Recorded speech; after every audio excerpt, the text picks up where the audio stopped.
Melvin Gordon. Melvin Gordon needs to sit his fucking rear ass down and stop being a little bitch. Play your fucking contract out, be a free agent, and get the fuck out of the league. You trash, overrated bum. Woo! And he ain't afraid to say what he's thinking. It's the Pesh and Jaye show! Woo! Yeah! From here on out, call him up and give him a shout. The lines are blinking. It's the Pesh and Jaye show! Pesh and Jaye! Is that you? Was that actually you? Okay, let's where do you want to start here? Because there's a lot of different ways we can go. There's a lot of avenues. There's a lot of roads. There's a lot of different paths. Where do you want to go? It's Wednesday. We have to start here. Not a huge week. We're going to start at the waivers, obviously. Okay. Derek had to do it. He had to handcuff Saquon. Wayne Gallman, shout out Clemson, Eggs. Obviously, the handcuff, again, we don't know how high the ceiling is, but he added them. Some drops to look at. Kirk Cousins dropped. Baker Mayfield dropped. Jerick McKinnon dropped. Nice job, Derek. Finally. Titans D dropped. Buccaneers D. Didn't know they were on a squad. You picked up Ronald Jones for Dion Lewis. Yep. Any thoughts that they're a different person? Yeah, I mean, the guy's getting the volume. Dion's not. I mean, obviously, it's a cloudy backfield there, but based on my evaluations, week one, Ronald Jones was getting the carries, the targets. He looked good. He's passing the eye test. Week two, he had a little bit of I think it was a hammy or ankle injury, wasn't really involved. And then week three, he comes out and he looks great again, gets the majority of the touches. So, I mean, at this point in the game, my RB depth's pretty low. I'm just looking for a body.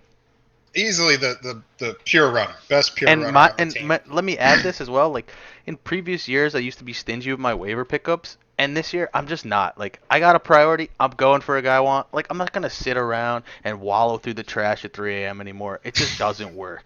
I'm getting the guys I want, and I'm putting in my claims. And then the thing is, when you're at the front of the waiver, when you put a claim in, most of the time, a lot of people behind you are as well. So it's gonna push you back up. I'm already back at like 6. It's great. I hear you. Hear you. Different setup. 4:12 a.m. as opposed to 3:37. No idea why it changed. Some other ads. Nags picked up a stream in the Seahawks against Kyler Murray. Very, very sack prone. Jacoby Brissett's on a team. Mason Crosby, Cole Beasley. Oz dropped Amir Bird. R.I.P. Paul Richardson got ad. You gotta love Burns putting in his due diligence. Like he's gotta know he's not gonna get Wayne. Derek's already up there. It's like, but I respect it. The guy still puts in his ads. He still puts in his claims. He still does the work. That's why he's got a ring. That's why he has a ring. Adds Jack Doyle. We thought he would be on John's team somehow. Derek, classic trap of Taylor Gabriel, adds him. I dropped Ebron. I get it. Ertz doesn't have a bye until week 10. I don't want to see any more of them. Picked up the Colts D again, just a stream, and I just added Chris Boswell instead of Matt Gay. So the kicker carousel continues for me. Interesting. All right. We good here? Yeah, it's a bunch of just a bunch of smalls over here, Matt. All right, let's head over to the standings. Obviously, a lot changed this week. We had some shifting in the in the power structure here. You want to break something down for us? The thing I love, still 2 teams 3-0. You and the Rook, which is interesting. 3 teams still 0-3. Team Illusion. Sorry, Greg, had to do it to you. Any surprises down there, or is it pretty much how we thought it was going to play out? I think I think Rob's squad is just a little interesting. Obviously, Todd Gurley's not having the season he thought. Sony Michel, Stephon Diggs. I mean, these were fine. These are household names. Exactly. Where did it go wrong for the guy? I mean, we could get to it in the matchup, but Sony Michel just lost Devlin. Can't make a guy miss. I think he has 1 broken tackle this year. Adrian Peterson, Greg Olson. Again, he has A.J. Green, so the second half should be good. He needs Singletary to come back. He still has 2 empty bench spots, so it will be interesting to see who he picks up there. We teased it a little earlier. The league's going to change. And why the league's going to change is because Melvin Gordon is back apparently playing football. This is what Oz has been looking for. He needs an RB1 or RB2, whatever he comes back at. we weren't bullish on the chances of him coming back before week 6, but he did report. My guess it has something to do with the 1-2 start. Eckler fumbled on the goal line, exactly where Melvin thrives. Can we slot him in as an RB1 guaranteed? I mean, is it safe to say this was the most unsuccessful holdout in NFL history? That's, I mean, yeah. for what? In what reason are you coming back all of a sudden week 4? You didn't accomplish anything. You, I, I just, I just No don't new understand deal. who's advising these people. Like, what? Yeah, You gotta no hold new out till deal. like week 10.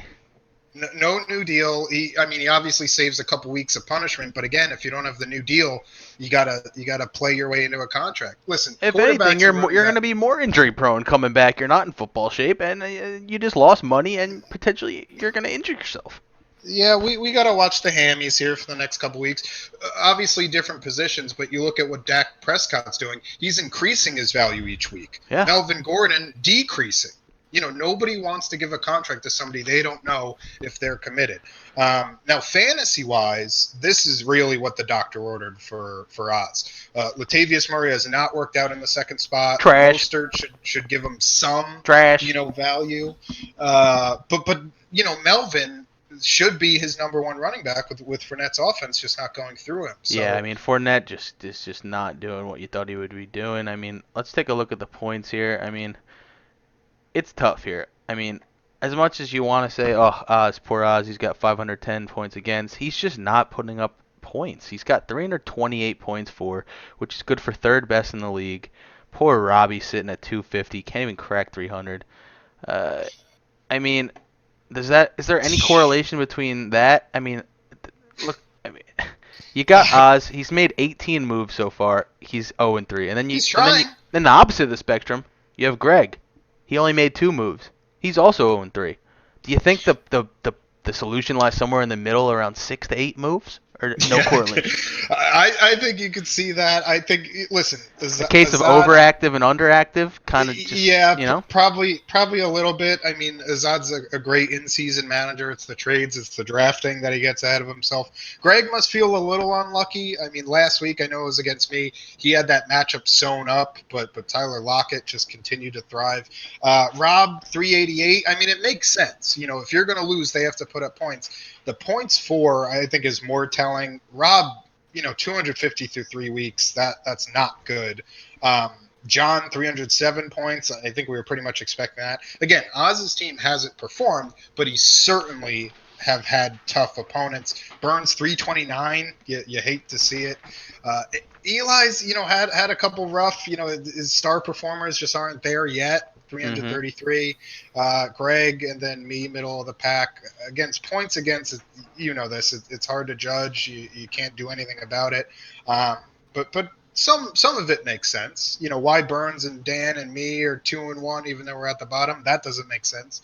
But you got to win your matchup. Agreed. Speaking of matchups, let's jump right in. Let's do it. I love it. Where do you want to go first, buddy? I think we start. We talked about him, and I don't want to tease it any longer. What do you think about Big Boss Burns and Shipbox Squad? BBB SS, baby. All right, let's get right into it. The projections 104, 102. Again, 2-1 for Burns. He'll be thrilled being there with how his team has performed. I have my thoughts on it. You see anything from Robbie's team that we're excited about or we're worried? I mean, obviously Tyreek's injury. I mean, there's concerns across the board with Rob's roster this week. Starting at the quarterback position, the Bucks defense, they're getting after the quarterback, and Goff she's just not getting it done. Gurley, I'm not sure who to believe. Is he hurt? Is he not hurt? Is McVay losing his mind? The guy's just not performing. He got overdrafted. He was going in the second and third for a reason. Robbie, he took his guy and he missed. The one thing you could say is Jared Goff at home, obviously a completely different quarterback. Shaq Barrett, who you're mentioning, the DN for Tampa Bay, 8.5 sacks already, I believe, this year. So obviously a little unlucky with Tyreek Hill, AJ Green. We knew was going to be out, so that's where the value was. He needs him because Stephon Diggs, 3 catches, 15 yards last week. Can you even pencil Diggs in with confidence? You can't, and against Chicago, you certainly I can't. mean, you slide down to his bench, you see Marvin Jones against KC, and what should be a shootout at home in a dome. You know how we feel about domes on this podcast. Is that someone you would play over Diggs against in Chicago? I don't need to go up that high. I don't know, Greg Olson in the flex. I mean, it's at this point, it's just he's got nothing left. Yeah, and it's still early. Listen, it's Wednesday. Obviously, people will make, changes to their lineup. John Ross, a bust last week. Again, really tough matchup. Green Bay's secondary is just amazing. He's at Pitt, which, away from home, Dalton cannot handle being in prime time. I have concerns about the matchups, too, at Chicago, at Pittsburgh, Sony Michel, at Buffalo. Let's see what Burns can handle. Again, he's going to run with Josh Allen. Naheem Hines, you want to talk me through why Burns has such a hard-on for Naheem Hines? I mean, looking at his bench, he really has no other options here. He's clinging to Darrell Henderson with all life. N'Keal Harry's on the IR. Darwin Thompson's might be the most overhyped player in the league next to Justice Hill. And D.D. Westbrook just isn't getting the volume. So I get the play. It's more of a desperation play than a heads-up play. But like I said, Burns has a ring. I don't. Not going to judge him. And you wouldn't stream a Gus Edwards, a Jeff Wilson just for the touchdown there? Pick up Dare from Tampa Bay. There's no other better option than Naheem Hines? I just don't think he wants to drop anyone, which I guess Sure. I understand. But, I mean, I just think he sees his roster, he sees his opponent, and he thinks, hey, if Naheem Hines could get me a couple catches, 30 yards, we could do this. We can outscore Sony. You know? Yeah, if there was a week to do it, Oakland, slow linebackers, at least if you're matched on perfect. Two buys hit him pretty hard. I mean, Matt Breida's a comparable, RB2 in today's day and age. Kittle hasn't been tearing the world up, but, obviously a better option than Jack Doyle. You loved what you saw from DJ Moore with the new quarterback. Mike Williams, when he gets one of the few targets, not to Keenan Allen, I think should improve 2 weeks out from the injury. Chris Godwin, you're the specialist on Chris Godwin. Any concern from last week? I'm concerned. But I think he should bounce back here. This should be a good game. Points are going to need to be scored. I don't think the Rams' defense is as scary as they sound. He should pencil him in for 60 yards and a tutty. Yeah, the only thing that concerns me is probably one of the best slot corners in the game on the Rams, Roby Coleman, who had the famous non-pass interference to end the Saints season.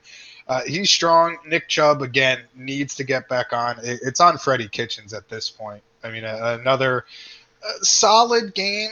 I'm not going to say Burns was shopping Chubb this morning, but I'll say it. He was shopping him. He's not actively trading him, but he's listening to offers. DeAndre Hopkins has a matchup against Carolina. They have that new young cornerback whose name escapes me with the dreads. Jack Doyle in Oakland, soft secondary. I think that could be a touchdown stream. Matt Bryant, kicker, Packers defense. Packers, talk to me. Thursday matchup, Packers have a very stingy defense. Can they do it again against Philly? Yeah, I think Burns is just, going by the book here. Home team favorite, Thursday night slop fest. I mean, the points should be there, should be positive. Anywhere from 5 to 7 points is a victory there for Burns, and I think it's a good play. I think so far every single Thursday night football game has been the under. So you like that when it comes to defense, some of the skill positions you're a little worried about. We round out Rob's team. We didn't really talk about it. Delaney, Adrian Peterson, Greg Olson, 4 years ago. That's a solid ending. This year, the ceiling's a little lower.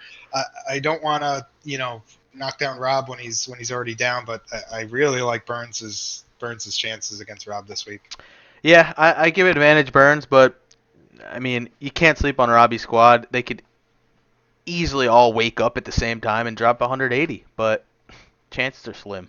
Let's move on. I do think this is the week for Todd Gurley. After his coach is talking about that Tampa Bay, it's a solid running back, run defense. I'm still edging Burns, unfortunate for Rob. I'd like to go to Team Elite and Young Hot Hands. All right. If you wouldn't mind. All right, so this is an interesting matchup here. We got 2-1 Messick, 1-2 John. John resurfaced this weekend after his victory. It was good to see that he's still around. Looks like he's got a new avatar. I believe it's Saquon hurdling someone. He does not even have him. And he's not playing, but And he's currently injured. I get it. I'm into it. So Messick's projected to win by about 7 points here. He's got some question marks. It looks like Ty. I don't know his status. Do you? I don't trust T.Y. Hilton, especially against Oakland. I think the Colts feel like they could win this game outright at home. Mhm. Paris Campbell's starting to come on a little bit. I Mhm. would like that they rest him. I mean, they know T.Y. Hilton. You don't want him to come back and leaving the game shortly after. That's a question mark starting him. Messick does have some depth. Could obviously Yeah, slide in Christian Kirk. easily. He's got Kirk in there right now, but I mean, Demarcus Robinson is like, Right. I mean, he's a sure thing right now. It seems like he's getting the targets, he's playing the snaps, and until Reek's back, he looks like he's a lock for a tutty. Yeah, I think you should see that. I think he's just waiting to feel T.Y. Hilton status. Mark Andrews, frustrating game. Last game had that wide open touchdown, but Lamar was going to run it in himself. 43 from Russell Wilson. If Messick can get prime Russell Wilson with this squad, that is very scary. I know you're not the biggest Matthew Stafford fan. He's been performing. I mean, it's a good play. Like I said earlier, playing Kansas City at home in a dome. I don't know Matt Stafford's stats, but I'd assume he does better in a dome. Like Um, most people. could be wrong, like I am with Matt Ryan apparently so far, but we'll get to that. Devonta Freeman, I mean, oh my God, I feel like we have to talk about this guy every week. So he goes into the game. He's splitting touches with Ito Smith. He had 65% of the snaps last week. Ito Smith gets a concussion. He jumps up to 92%, and he scores 11 points. I mean, sure, it sounds good, 11 points, but when you're playing 92% of the snaps, it's just not going to cut it. The offense is not clicking on every cylinder. Now it certainly is for Julio Jones and Matt Ryan's been solid, but clearly the offense isn't clicking. I think they need the play action back. I think that'll help Freeman. Yep. It's a new offensive line, so I think the offensive line will get better, will get healthier. David Montgomery, he's just at the mercy of Coach Nagy, isn't he? I mean, it's just sad. It really is. I mean, you see him break out a couple nice runs at the end of the game, and you think to yourself, "Hey, maybe Nagy's finally realizing what I got here." But then you also think maybe he's just running out the clock. So this week should be a big test. Are we going to see him finally get used like a workhorse that he clearly is and is clearly capable of being, or is it just going to be Tariq Cohen up the middle for 2 yards in a cloud of dust? Home against Minnesota, taking a look at Messick's matchups. Aaron Jones home against Philly. Again, Aaron Jones, the talent's obviously Whoa. there. Okay, I'll move on, Brooke. James White at Buffalo. Again, the Pats know how to play Buffalo. It should be an interesting game. It's not a great matchup, but again, Sony Michel without Devlin does take a notch down, so James White should see more snaps. OBJ at Baltimore. Baltimore is not happy about the Browns. They've been chirping them to reporters. Michael Thomas at Dallas. Can we trust Michael Thomas even after last week? I mean, it seems like he's going to get the targets. They're not going to be deep targets, unfortunately, but he's still going to get his. He's still going to get his, and luckily we're in half PPR. If he can get a touchdown this weekend, it should be a pretty good game, a Sunday nighter in Dallas. Oh, it's home, actually. It's in a dome. Wow. That changes Don't need everything, honestly. Yeah, I'd pencil him in for 100 yards and a touchdown. I love it. OBJ, again, after shredding the Jets, the Browns are clearly not offensively at their peak performance. At Baltimore is another tough matchup. T.Y. Hilton, again, if he plays, has a great matchup against Oakland, but he's only projected 12, so I think ESPN understands that. Juju Smith-Schuster had the yards, had the touchdown, but if he doesn't break 2 tackles on that run, we're talking about a very different Juju Smith-Schuster week. Yeah, I mean, Rudolph just looked like a heap of garbage. They turned over the 49ers 5 times and they still lost the game. I mean, that's just something you don't like to see, and you got to be very concerned if you're John at this point about Juju. Yeah, you have to be. That whole team just has a weird air about it. But again, they don't quit. they made a trade for tight end today, so I don't think they're throwing in the towel. Mark Andrews, again, frustrating week. Will Disley, I'm going to be honest, I was never high on him. Everybody says he's a blocking tight end. His last 6 games that he's played in, he's close to stud level when it comes to a tight end. I don't know what to think of it. What, are you buying it? Are you I'm selling? all in. I would love to have him on my team, and I don't. So I'll be in touch with John. He obviously just lost Vance. They're trying to say it's not that big of a deal, but you trade a 5th-round pick for a tight end. I mean, it's probably a big It's a deal. big deal. Yeah, it's a big deal. I think we could see through the smoke on that one. And again, Vance just cannot stay in the field. Sterling Shepard, 7 for 100 and a touchdown. You love to see that.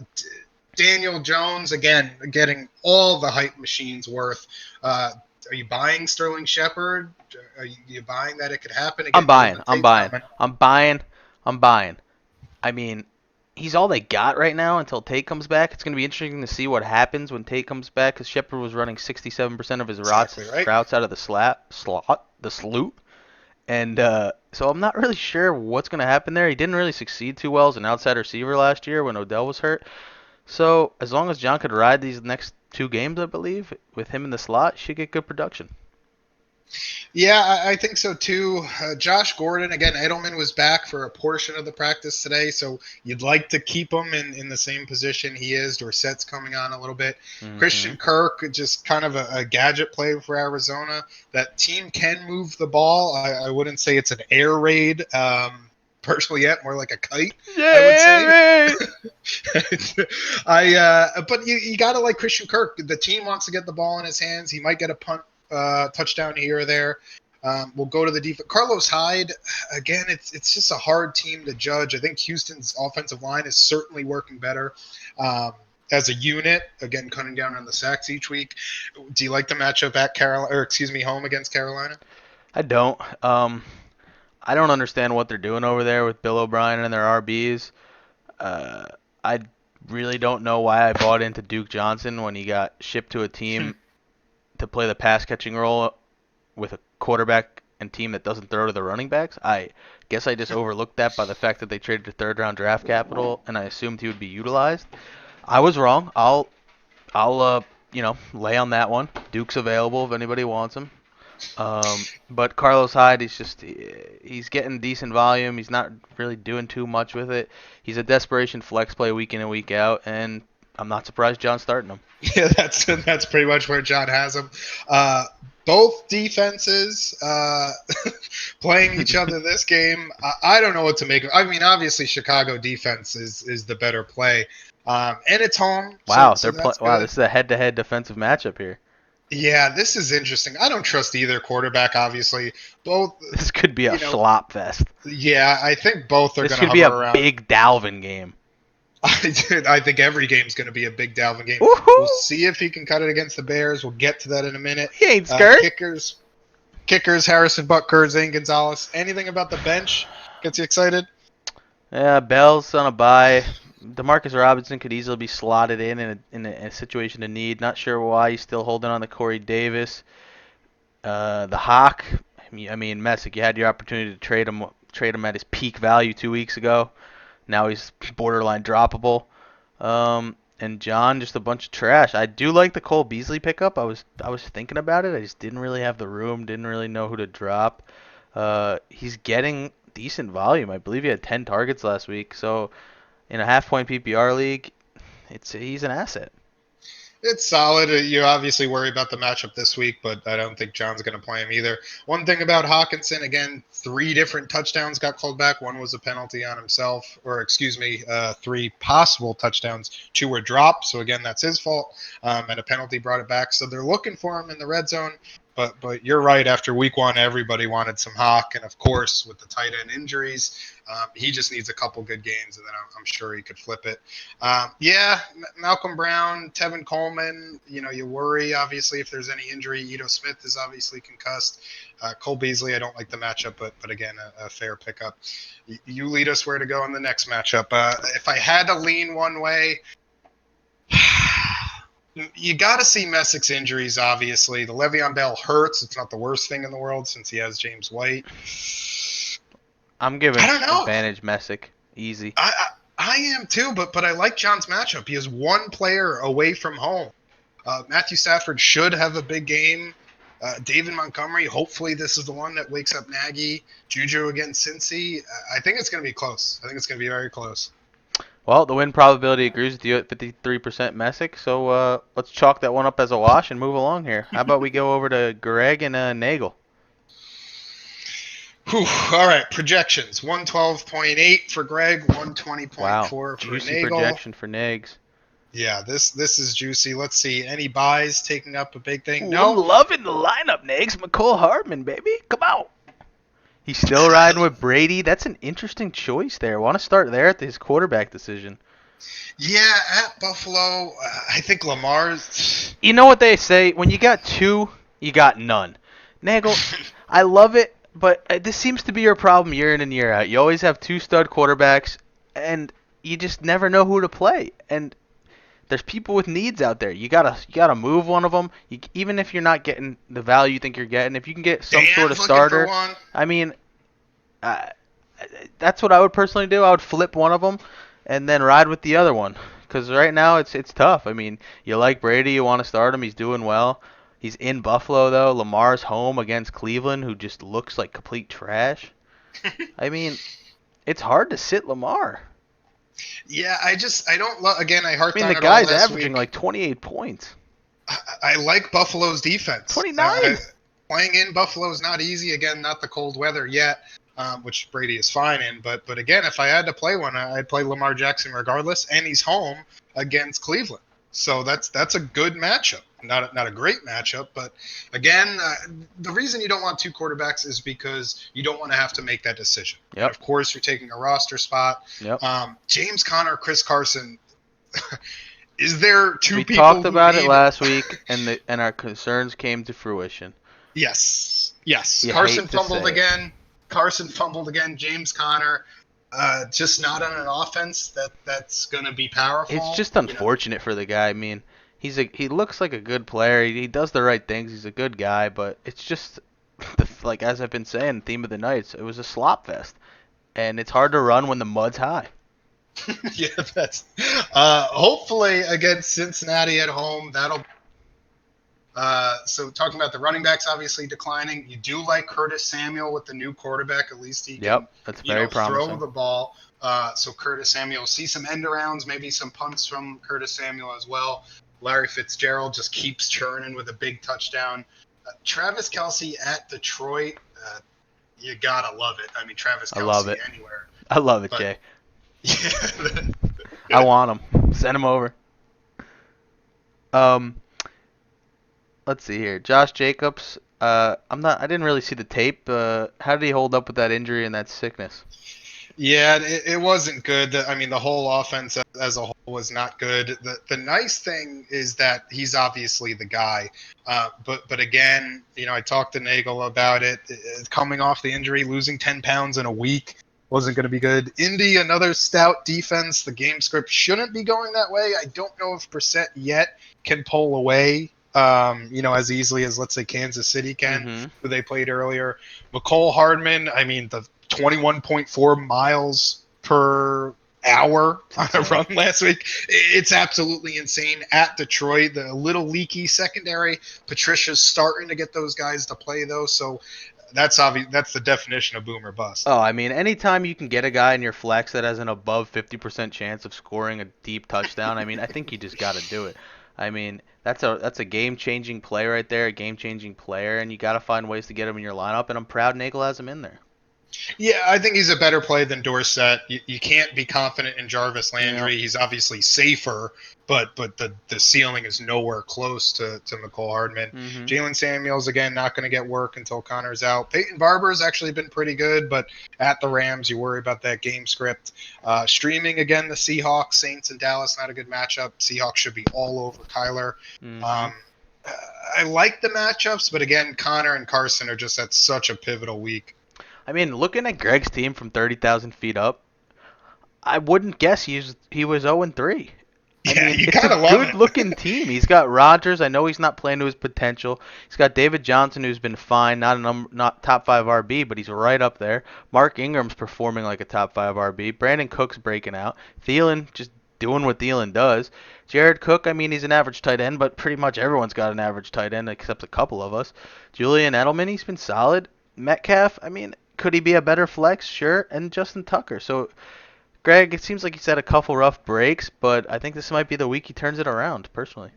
Yeah, I like it. Aaron Rodgers again doesn't play a vaunted defense, so his schedule gets a lot easier. I think he's going to be fine. And again, that's a work in progress. You mentioned Mark Ingram, 67 fantasy points on the year. You nailed it. 4th-ranked running back. You love that production. He had obviously a stellar game last game. You like to see Thielen with 2 scores, but again, only 5 catches. Yeah, I think they'll be playing from behind, but again, if Chicago doesn't give Kirk time, this offense is putrid.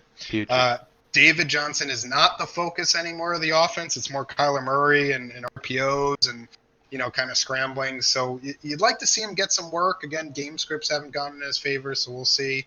Julian Edelman is back practicing. That's great. I don't love the matchup in Buffalo, of course. DK Metcalf has been great. They said it during the broadcast. If the guy's one, plus is that he could streak and make catches in the air, that's fine. You only need one. A couple catches here or there. Yep. Russell Wilson's a perfect quarterback for that. Kyle Rudolph shouldn't be rostered. Just being honest. Yeah. I don't understand. He has essentially 4 fantasy points on the year. Jalen Richard's not going to see time. Kenny Stills, obviously, this is a great team. Royce Freeman, I know we hated him because he was on Oz's team. It's not a bad flex. It really isn't. 9.5 average points on the year. Yeah, I mean, you can't complain when a guy's getting about 15 touches a game. He might not, deliver on all of them, but opportunity's king here. But I think I'd side with Greg here and go with Metcalf. He seems like an integral part of this offense. Playing Arizona, there should be plenty of points scored in a dome. Yeah, I like it. Edge, I'm still going Nagel just because Connor and Carson has such huge target shares. I like Curtis Samuel in Houston. Josh Jacobs should be back to somewhat normal. Travis Kelce, I like the matchup. Hardman, I think this might be the week. This might be the week or another week of him catching a long bomb. Again, I think we're in lockstep with this. I think Lamar Jackson should be the play as much as I love Brady. You heard it here first, Nagel. All right, buddy. Where do you want to take us to next? It looks like we got 2 matchups left. Myself and Dan and poor Oz against Tony. Well, 3. I mean, let's not forget. Oh yeah, we didn't do you yet either. It's okay. I say we go to East Asia. Azad versus Tony Chung. Let's go East. Wow, massive projection here for Tony, and not the highest for Uncle Oz. I just quickly looked at Oz's team. I don't even recognize some players. All right, hold on. Let's talk about it. Let's solely focus on the left side of the screen for a second, because I think this is a battle between Oz and himself here, honestly. Let's start at the top. He's rolling with the air raid over Carson Wentz on Thursday night, which I think it's a good decision. I think it's fine. It's fine. Okay. Now let's move to Fournette. I mean, he doesn't really have a choice here. What do you think about this matchup in Denver? They haven't been all they're chalked up to be. Do Fangio and fucking I was sick of hearing Oz say it all in New Orleans. So break this down for me. Listen, Denver is going to get back on track with Chubb and Miller. They are going to get after the quarterback. I really do like the matchup. I think, regardless of what you're going to say about Fangio, it's essentially a rookie quarterback, and they're in Denver for a number of reasons. I think it's safe to say Gardner Minshew is no longer a rookie. That mustache certainly isn't, but my point being that I think the offense is going to sputter. And I don't love it. Derek Wolfe is injured. He's a good run stopper. But I don't think the game script helps. Fournette's an okay pass catcher. Took a big shot last week.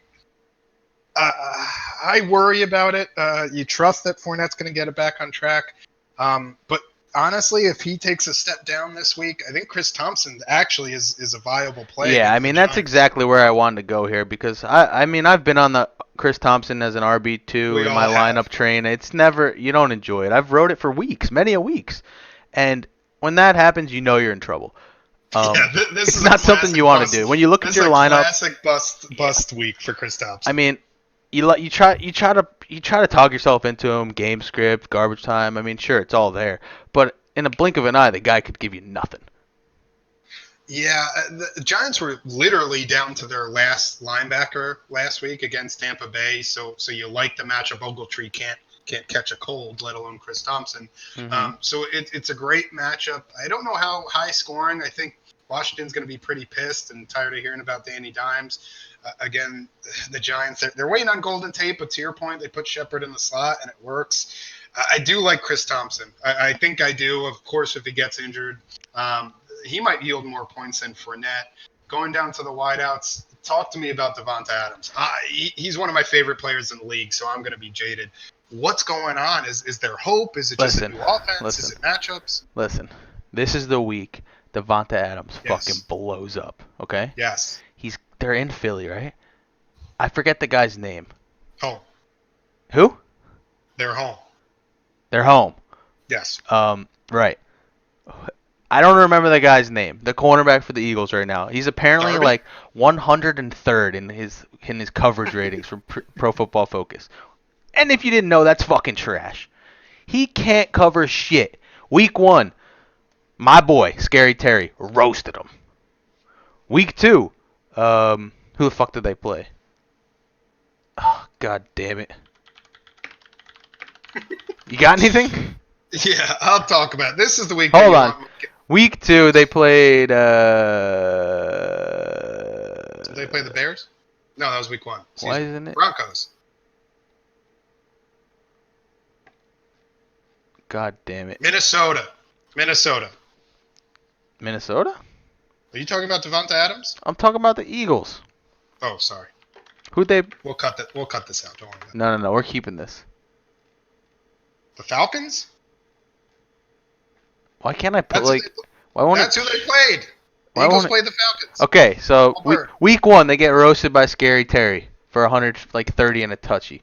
Week 2, Julio Jones roasts him. Calvin Ridley roasts him. Combined like 250 yards, 2 tutties. Week 3, who they play? Who? Philly? Yeah. The Lions. The Lions. Marvin Jones, 110 and a tutty. And now we're up week 4. Devontae Adams, arguably might be the best wideout they faced yet. Right there with Julio Jones and Scary Terry. Both of them happen to be on my team. What a coincidence. But this is a week he's going to blow up. He's going to torch this guy. This is a get-right game for the Packers. Even though they're 3-0, it doesn't feel like they're 3-0, as my friend Jay would say. That's And right. I think their offense is set to explode this week.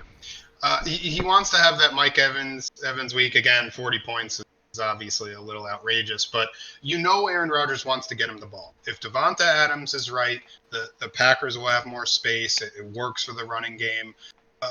As high as I am on Devonta Adams matchup, Mike Evans I think is going to have a tougher time. Big wideout. Talib's a big corner. He just exploded last week. Rams should be all over Winston on that garbage offensive line. He might get a touchdown to save his week, but again, Devonta Adams has to carry the slack, from Mike Evans. You want to talk to me about the tight end? I don't. I've never heard of him. I honestly thought he was a wide receiver when I first saw the waiver pickup. And like I said, I don't know who he is. Yeah, he's starting. He had the big play last week where he stiff-armed 2 people to the ground and then scored, so he's a favorite in Buffalo. I don't know what you want me to say about that. New England's a very tough defense. I don't know how much Josh Allen is going to be in the red zone. So not a great pickup, but tight ends are barren. It's actually not a bad waiver pickup. Cooper Kupp bursted out last week. Everybody's just glowing reviews of him. Again, I know you're on the Woods train, but Kupp is asserting that the Rams are a different team when he's playing. And obviously Goff's security blanket. Paul Richardson exploded last week in Paul Richardson terms at the Giants. Do you like Richardson over anybody else? I just think it's a classic case of chasing the points here by Oz. Clearly, Scary Terry's the number 1 there. He's demanding the targets. He on a consistency basis, he's going to get those targets. You could really get a zero burger out of Richardson here, and I don't think it would be in the realm of, out of the realm of possibilities. So you got to be a little bit concerned about this flex. It seems like desperation. I figured he could have maybe picked up someone better. I guess he has Darrell Williams for a possible slot in. Preston Williams seems to be breaking out. I mean, he's getting force fed. Rashad Penny could be a good play if he practices this week. Yeah, What do you think? yeah. I like Rashad Penny. I know it's going to be a little rough coming since he was out last week, but I think Seattle is going to assert dominance here on Arizona. They need a win, obviously, division matchup. I think late third quarter, fourth quarter, Rashad Penny should get some yards.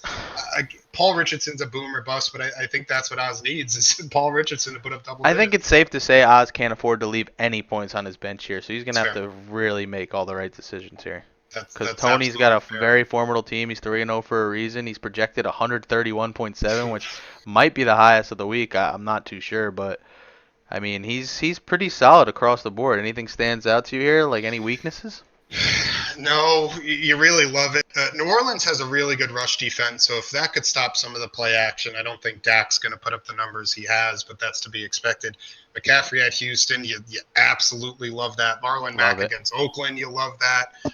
Cooper at New Orleans, again, Lattimore is going to be all over him, but Cooper's their number one, so he's matchup proof. Galladay was disappointing last week, but this is the get right against the Chiefs. Darren Waller, you're super impressed by, and then he finishes. Yeah. We don't think Damian Williams is going to play. If he does, okay, I get it. But you could slot in Rex Burkhead, Emmanuel Sanders, even Sanu. I mean, Tony's quietly put together some solid depth on his bench here with Sanders, Tate, and Burkhead, all valuable options. Jamal Williams is one hammy away from starting job, and Jason Witten, he's better at football than he is at commentating. That's all I'll say about that. Yeah, I heard it from the fantasy footballers. He's going to finish at tight end 12, and that's just a lock because he's going to get the one touchdown every other week. You love Tony's matchups, so I think the sky's the limit. Until Darren Waller is not the only option. Oh, God. Are we really going to pencil Oz in for 0-4 here? Okay, so we have to pencil him in, obviously, because Chris Thompson, Dawson Knox, Paul Richardson, I mean, we've been around fantasy football enough to know that that shouldn't be in your starting lineup week 4.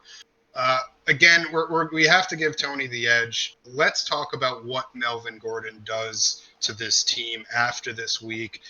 He's not going to start out, obviously, as the RB1. He's not coming back after 1 week. He hasn't been with the team all off season. Where is his value for the next couple weeks, and where do you see him ending the season? If he comes back tomorrow, gets a full week of practicing next week, I could see him getting 15 touches maybe max the next week. I mean, you're fooling yourself if you think they're just going to take Eckler off the field completely. Some might even say Melvin Gordon's coming back to be his backup. I don't know if I'd go that far, but to think that Melvin's going to come back in and slide right into that RB1 workhorse three down role is just, I mean, you got to be delusional to think that. He's going to have value, obviously, in the 5th if he comes back to any sort of form. Yeah. Gets maybe 56. I'd say you'd be happy with 60% snaps. I don't think they're going to drop Eckler below 40, 30. He's going to play passing down roles. They're going to draw up plays for him. So, I mean, it's tough to say. I mean, obviously, you're going to slot him in and I guess move Chris Thompson down to your flex. I guess you'd be happy with that. But at this point, it just might be too late. Yeah, I mean, here's the thing: is obviously he's going to be playing. Not, unfortunately, it's because of the talent Oz has on his team that he's going to be locked in. You have to worry about the hamstring or the groin or something going. I mean, he has not been with the team since the end of last season, so I understand it's not a whole new regime by any means. It's a different team. They had Hunter Henry, now they don't. Eckler, obviously, Josh Jackson has been a great red zone running back. Melvin Gordon's great, obviously, too. Yeah, Justin Jackson's been low-key, awesome. He's had, I think he's had a total of 4 touchdowns called back on the year already, which is just really unfortunate. Yeah, so I agree with you. Again, they like Melvin Gordon. The nice thing the Chargers can do, and this is where it works in Oz's favor, is that they could run him into the ground, right? If they're not going to offer him a new contract until the end of the season and know what Eckler and Jackson can do, then they don't have to give him the contract. Go test the market. We're going to run you into the ground. So, again, 3 weeks from now, I think, sure, he could be an RB1, fringe RB2. but it unfortunately might be a little too late. And if Azad goes 0-4 here, you worry about the panic trade. Yeah, that now we let me knew was ask you coming. something here. Right now they have Tony at a 60% probability to win this matchup. Do you think that 60% is too high or too low for the chances of Oz quitting this league if he goes So 0-4? I don't think he'll quit this league after this week. He has to know that he's playing either the first or the second best team in the league. So he should lose this week. Now his matchup is not that bad. His team projections. Remember, he does not have a defense. Oh So his yes, projection of correct. 106 is going to be 112. But again, he's going up against Tony, and Tony has really nice He matchups. does I have think really nice matchups. if Kyler Murray does not throw the picks, if the Jaguars somehow have the lead in Denver, I think that could be good. If Chris Thompson, again, you worry that Keenum's not ready, or he has a bad first half and they pull him. Who knows what Chris Thompson turns into? You like Cooper Kupp, you like Devonta Adams.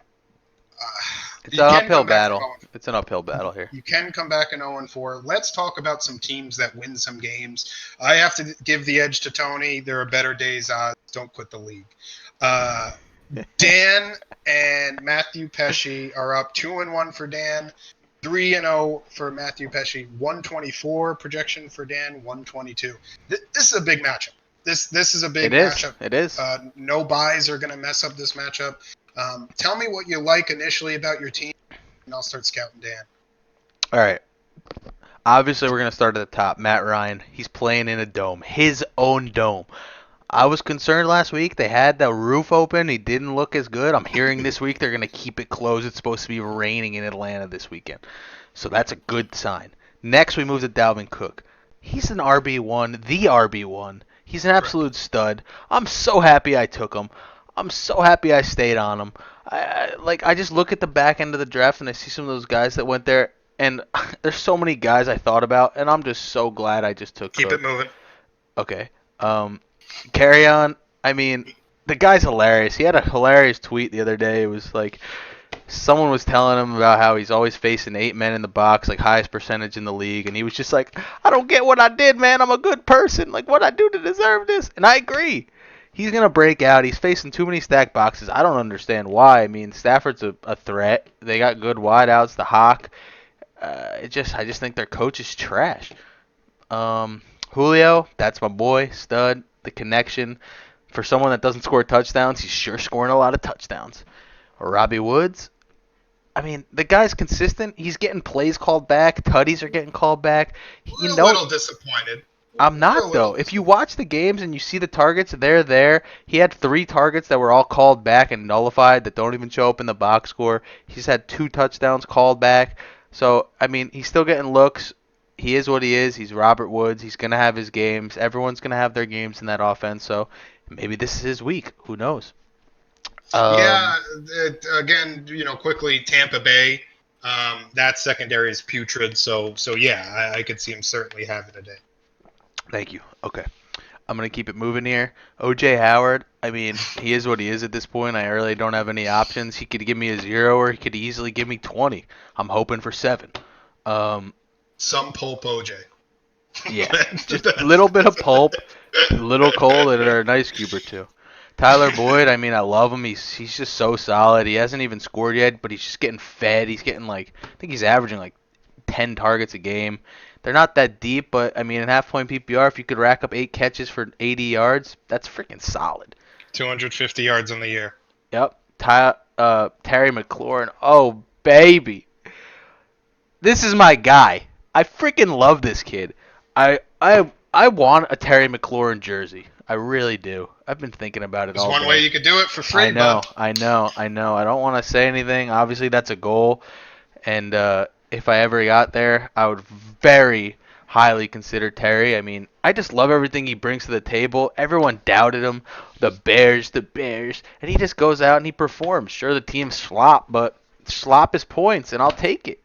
You got to worry about what Booger McFarland said, not because he Mm-mm. was right, but because he doesn't know what he's talking about when it comes to Scary Terry. So I'm very happy that he's not explaining who he is. The one thing I could say, trying to be as objective as possible. You don't love the matchup for OJ Howard, but again, he's not the local I part of do the love the team. matchup though because I feel like he might receive the least amount of coverage here. I Yeah, remember the Rams getting beat a lot by tight ends last year. I haven't looked into the stats particularly, but if this was OJ Howard in last year's form, I would say he would be in a smash spot. But obviously the concerns here are just his lack of usage and his lack of confidence. yeah, Johnson's a good safety. We'll see what happens. I think the not the greatest linebacker, so you could see that if he gets matchup on Clay Matthews, in a random down. Carry on. I do worry about the game script. Obviously, the nice thing is they are at home. So maybe, still early third quarter, they're going to play, more of a zone defense and watch the big play. He could chunk up some yards. Dalvin Cook, again, this is the matchup, right? If he's truly an RB1, which he is, The he RB1. he should find a Say it. touchdown or at least the yards. As of now, is the RB1. Again, Mhm. Christian McCaffrey's right on his heels, Mhm. but this is the matchup. So let's move up to Dan's team. 124 projected points. Dan's had a really solid year. It's amazing that Jameis Winston is still. I would be on the phone with Nagel every single day trying to get Brady from him. But again, Alvin Kamara, Derrick Henry, Keenan Allen. Is there anything else to say after last week? Keenan Allen is the target master. I fucking love him, and I'm really scared. My only hope is Howard just, I don't know, takes his matchup personally and does a little better than last weekend, and maybe the Miami Heat will get to him, but I'm not hopeful. 17 targets last week. It seemed like more, to be honest. Holden, 13 of them, 183 yards, 2 touchdowns against the Texans. Again, a worse matchup, but Miami is so poor. The Chargers absolutely need a win, so I don't think they're going to, stop pushing on the gas. Alshon Jeffrey banged up in a terrible matchup. I might look another way. Again, we have Will Fuller staring at us. Allen Robinson doesn't have a great matchup, so he might be forced with Alshon Jeffrey. But can he play anybody else? Can he move MVS up to? I saw he had Robinson in there earlier. Sean's his guy. Sutton, Reed. I'm pretty sure Reed retired. Giovanni Bernard really not getting any run over there. Kenyon Drake is worthless. I mean, I understand holding him in hopes that he gets traded. I think it's either Will Fuller out and Robinson there, but I don't mind the play with Jeffrey. They say he's healthy. He's probably good for 2 red zone targets, and you just hope one of those hits a touchdown if you're Dan. Yeah, probably the most underrated player in the league, Jair Packer. But again, you have Rhodes against Allen Robinson, big target. I will say Robinson has continued to look good. They stopped throwing the ball really, but 6 catches, 60 yards. Allen Robinson has been a nice bright spot. If Alshon's healthy, I guess that's a toss-up. Hooper with a career game last week. Hooper's just great. He's great this year. Yeah, like it. Yeah, Dan really hit on him. I think he's a integral part of his team here in a tight end wasteland. I mean, look at the guy. He's averaging 13 points. You're getting that out of a 9th, 10th, 11th round tight end. Right. That's Right. gold. Yeah, amazing value. They clearly stopped having Freeman as the number 1 option. MVS, great game last week. Yep. Great route runner. Rodgers seems to finally trust him after several years. You like the matchup again. That should be a solid flex. LaShawn McCoy, again, he's not my favorite player in the world. Talk me through this matchup. I mean, this is interesting here. I'm not sure if Damien's going to play. He didn't practice today, but it is Wednesday, my dudes. So I'm not really sure what's going to happen there. But if he does sit, he's a good play, even though Darrell Williams seemed to take the majority of the snaps and Shady kind of saved his days with some touchdowns. But it is Shady. He is elusive, and that should be a high-scoring game where he probably will find his way into the end zone. Yeah, I like it. At Detroit, again, Patricia has a pretty good defense, but you're going to play him if That's sneakily an undefeated matchup right there. Which one? Detroit versus Kansas City. Oh, yes. I thought you meant Dan and you. Yes. No, not Dan. I don't. The thing that I really don't understand. Well, yeah, they tied the first week. That's right. Again, I think Detroit has a really good defense, but I don't think they're going to pressure Mahomes. Do we want to talk about the bottom here? Like, could this game potentially be won with the defenses and the kickers? I mean, it's an interesting head-to-head here. We got Chargers at Miami. They should feast. The Patriots They're just absolutely dominating. They haven't played anyone good, but they're just the metrics and the stats. I mean, they're looking like a top 5 defense. They're playing in Yep. Buffalo, and then obviously the old legend Gostowski versus the new young buck Greg Zerline. Um, what do you think? Yeah, I think it's pretty much even. So Chargers absolutely need a win. Rosen is not mobile, holds the ball too long. You have Melvin Ingram, you have Bosa. You obviously like the Chargers. I think they're primed for some turnovers. Patriots, now they don't lose, but they do have some trouble with some mobile quarterbacks. So I think that'll be interesting to see what Josh Allen does if they can convert in the limited red zone opportunities, which again, the Patriots are the best defense in the red zone. Obviously, that's going to be the difference. Greg the Leg is surefire at home. Tampa Bay, they should move the ball around. Gostkowski's a little shaky, extra points here or there. In Buffalo, not the easiest place to kick. I know, I was there. So I think it's a toss-up, honestly, between both last positions. point I have here in this matchup from a scheduling standpoint. So obviously we got Dan starting out Thursday night with 2 players. That's big. That's going to be interesting. I got something to watch. And then we have a lot of our players 1, 4 o'clocks. And then Dan, his last player, he hits the hammer with me with Kamara Sunday night prime time. Oh, it's going to hurt my heart to watch that game. I freaking Yeah, love but Kamara more than anyone. I've been on him since day one, scouted him since college. I've been saying, hammering the table, take Kamara, take Kamara. And he's looking like an absolute freaking stud, workhorse, 3-down back, throwing Lat Murray in the trash on Bourbon Street. I'm you, scared.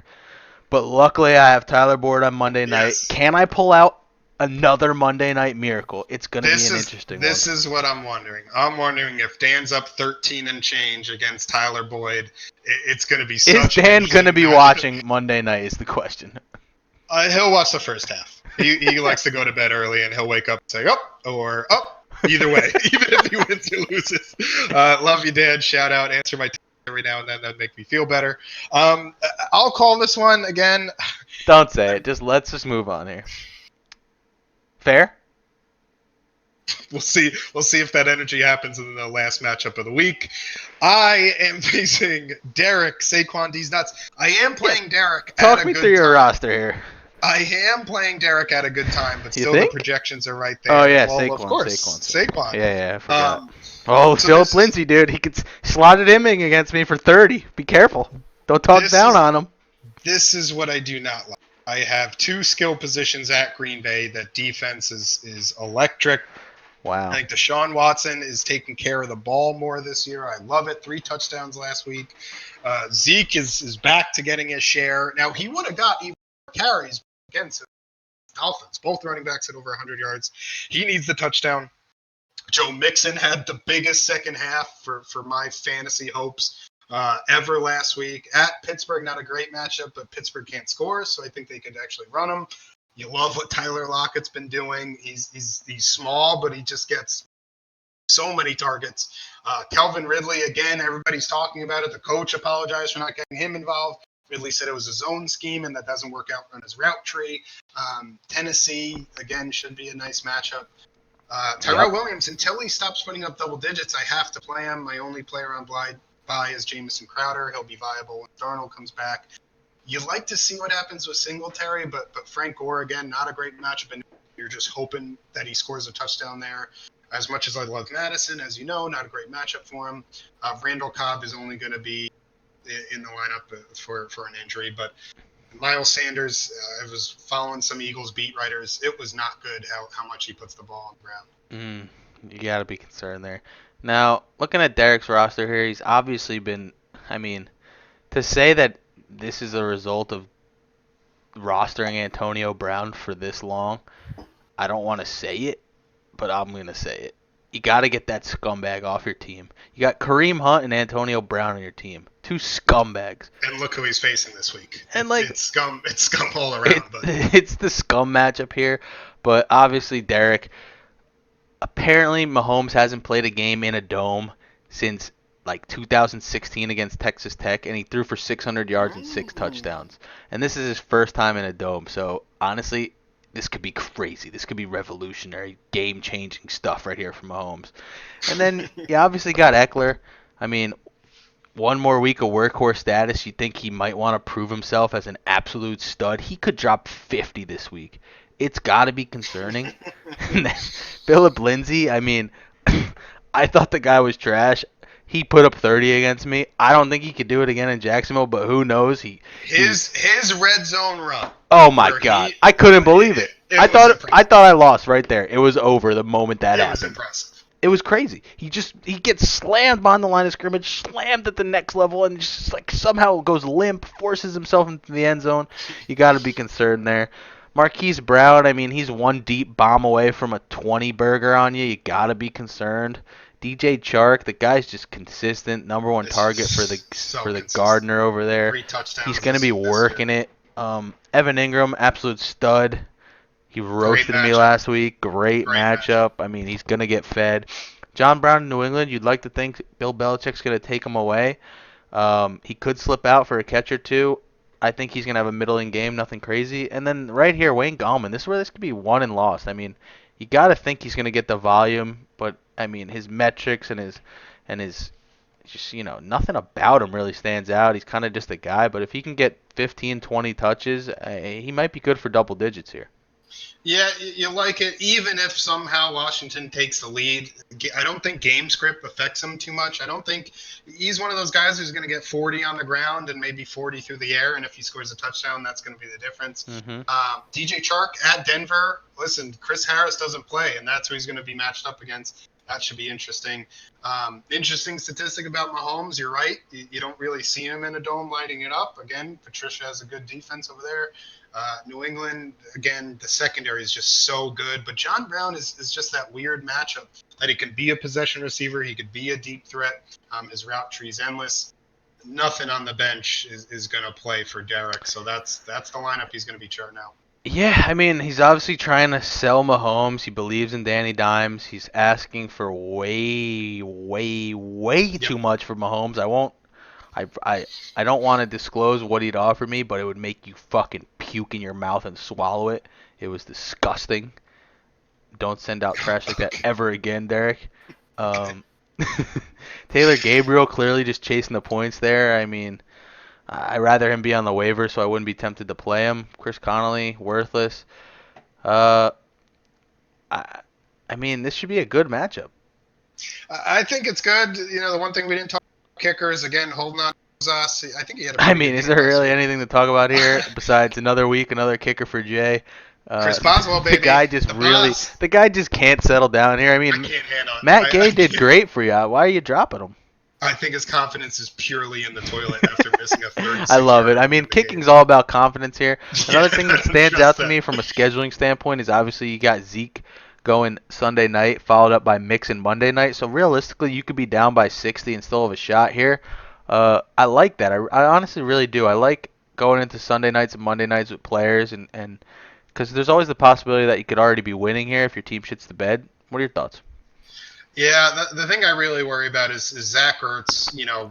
How does he not have double digits last game? That was the one game to do it last year. That would have been an Ertz 16-pointer. So that worries me. Miles Sanders obviously worries me. I love that I have Mixon Monday night. Again, you have Zeke in prime time, and he's just so good. So that should be interesting. Derek's going to be done by the time Zeke plays. So down 30, Yep. down 40. You'd love to go into that down. You'd love to be down. You'd love to be down 20, but like 30, 40 right in the pocket right there.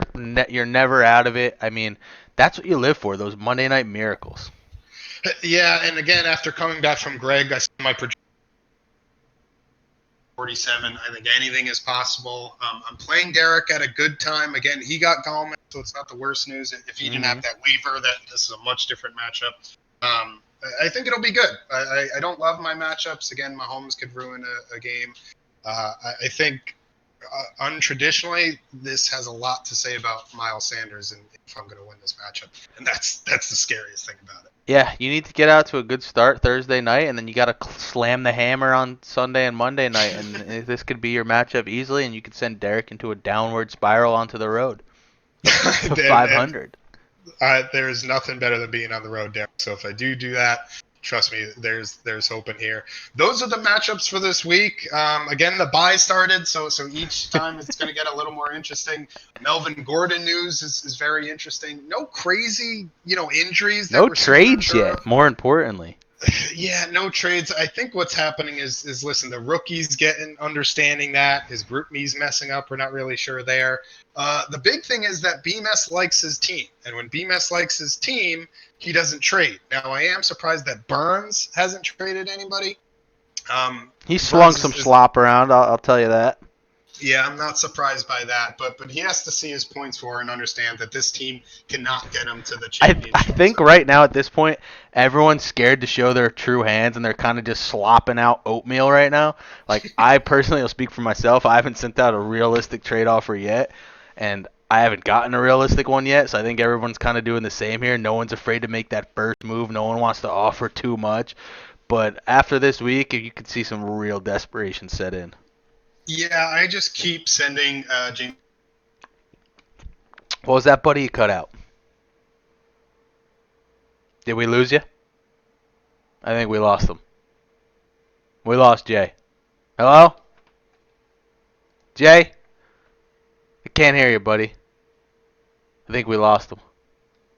Well, that was the Pesh and Jaye show. I guess I'll close this one out by myself. See you guys next week. Later.